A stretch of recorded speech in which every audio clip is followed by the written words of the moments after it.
Matt, tell me about how the communication between departments has been since introducing the accessories program.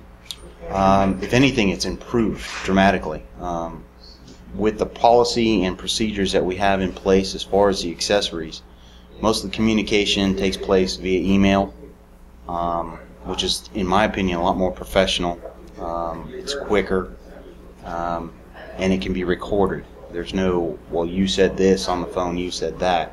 It's there, right there in black and white. You can go back to it.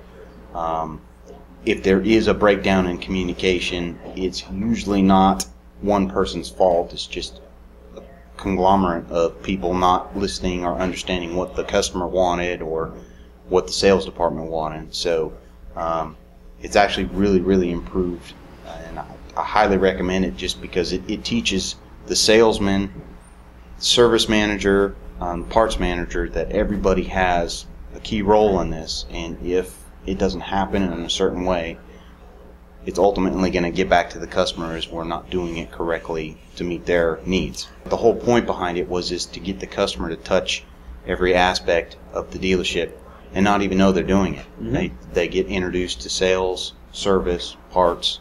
So tell me about some of the things that you did to foster that process of getting everybody to register on the system. We realized that once a salesperson sold a car, they were like beat up and tired, and they didn't want to go any farther. And yet people would leave here and go elsewhere and buy a lot of accessories. So what we did is we made a program, we made it a rule in our organization to get the customer registered into our system. And how we did that was we eliminated the use of like order outs, where we used to sell a car and order out a dent to be fixed or order out an item to be put on a vehicle, or even to get the car filled with gas.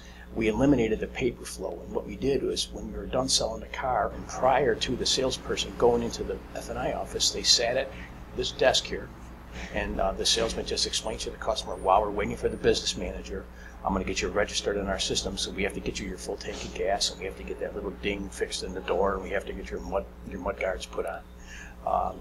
And then what we did was, from there, while the salesperson is viewing, you're online, and the salesperson is viewing that with the customer, the salesperson simply says, you know, we have some great accessory items on sale this month, and if you're interested in personalizing your vehicle, I'll take a look at this. At that point, the customer takes the mouse, and it's all done. The salesperson just sits back and does nothing. Okay. And that has worked great for us. So it was that inclusion of the bigger process of taking, what did you call it?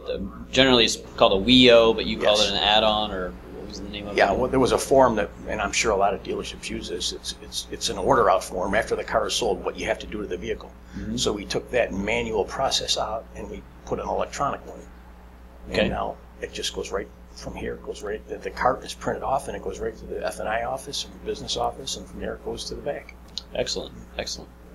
And that's what really worked for us. And the salesperson now has to get this done. So as a result, our customer registrations on GM products, new and used, is probably 90%.